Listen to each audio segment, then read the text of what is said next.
Well, my Army story is a phenomenal story, actually.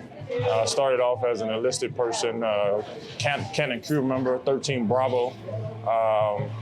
And a couple of days I was crying in the field. I had just converted to Islam. And I was in the field crying, and I see off in the distance, I see a chaplain coming my way. And I said, God, if you have any mercy, please don't let the chaplain come my way. Well, it just so happened that that would be my destination. That would be my purpose coming my way. The chaplain came and he ministered to me for about an hour.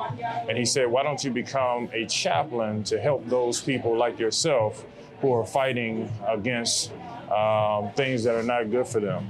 And it was like a light came on. It was like the heavens opened up. It was like nothing that I had ever experienced. I didn't immediately take that call, but 2 or 3 years later, after I got some education, then I became a chaplain. I was able to see that chaplain and talk to him. He's a retired lieutenant colonel now, and he's very proud of me.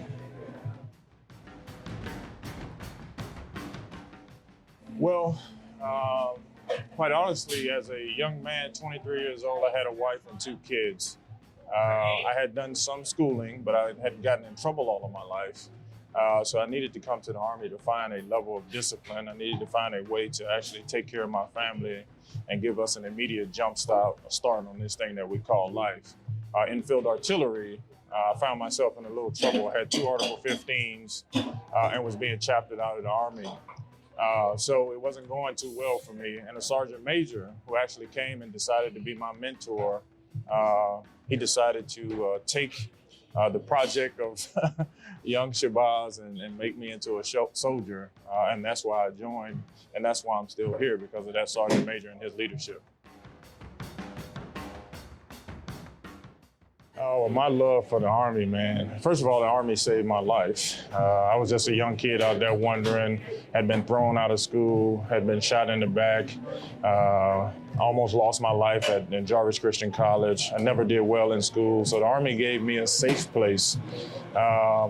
Secondly, I saw the power of leadership and the power of an example. That sergeant major who changed my life made me realize that if I became a leader one day, that I would have an opportunity to speak into young people's lives and absolutely give them an opportunity to change their lives. And that's what I have been doing for the better part of 28 years, speaking in people's lives, changing their lives and their destinies.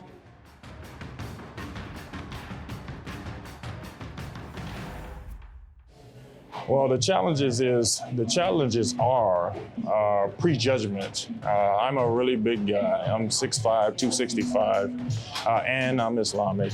And all of the myths and the myopic thinking that goes along with that. But once they see who I am, once they understand that I'm there to take care of soldiers, the relationships have been pretty easy. Now, as a 4-month burning period where they have to get through their own misconceptions of who I am. But once I come out, talk to the families, go to their services, participate in their church services or synagogue services or whatever they're participating in as their supervisor, taking them out to lunch, having them over to the house, we break down a lot of those barriers. And that's one of the good things about not only the Army, but the Chaplains Corps. We get people who have different faiths, different denominations, and somehow we come together and make it work.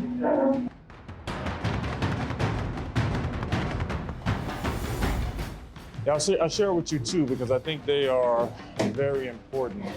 My first battalion, I walked into, the commander wouldn't shake my hand. He said, we have some problems with your religion and how you guys treat women. Have a nice day.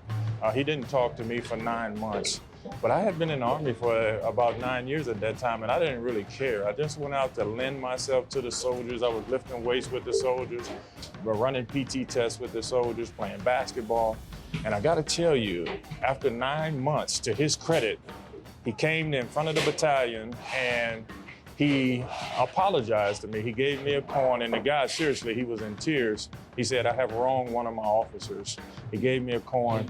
And what's amazing about the Chaplains Corps, I'm an Islamic chaplain. He allowed me to pray at his house every Sunday for his family when they had meals. I thought that was phenomenal. And I'll give you a second story. Just recently, and I don't want to call out the base, because I don't want people to start linking stuff. But I was in a staff meeting.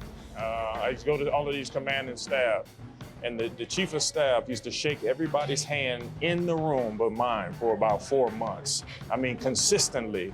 And I would smile and I would smirk because I understood he was probably going through his process and whatever that looked like and whatever that meant. I was chosen by my supervisors to do a memorial service because one of the soldiers committed suicide. After I did that memorial service, this man who wouldn't even shake my hand came up and hugged me, and with tears in his eyes again. This guy's a full colonel. He said, "I'm glad you're on our team." Woo, man, that is some powerful stuff, man. So we get an opportunity to transcend lives, transcend boxes, and kind of take some myths and myopic thinking, man, and change people's thought process through the presence of example and leadership.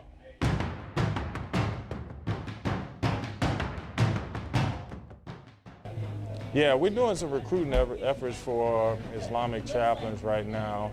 And what I would tell them, as I would tell any human being, it is very important to be yourself, be authentic, be who you are. You can't get lost in other people's thoughts and perceptions of you. If you are authentic, if you are yourself, you can go on and do great things. I'm a living example of that. When people see you are authentic, they take you in, man, they love you, and they'll be some of your best friends in life. Woo! You gotta be fired up about that.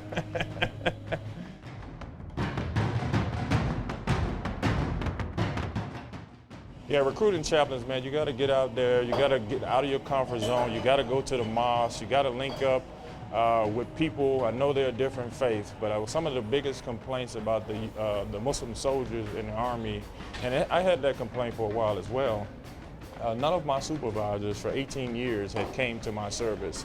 I think that was a disservice to me as an individual, and it's a disservice as a leader and a supervisor. You don't have to believe anything that's going on inside the mosque, but as a supervisor, it is important that you have a leadership presence for your subordinates. And so for the recruiting brigade, I would also ask for you guys, hey, go sit in the service, man. You could say to yourself whatever you want to say to yourself, but that Islamic soldier, that potential chaplain will say to themselves, these guys care about me enough to be where I am and to see what I actually believe. I had a young soldier to come to me, he was actually not young, he was an E7, and he said, "Chaplain, I just want to tell you before I PCS, I know you don't believe what I believe, but you believe in me, and I can see it every day when I talk to you."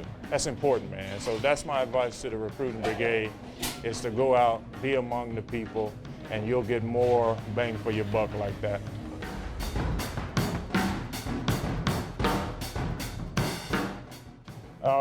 There's an old saying, until you change the way you look at things, the things that you look at will never change, okay?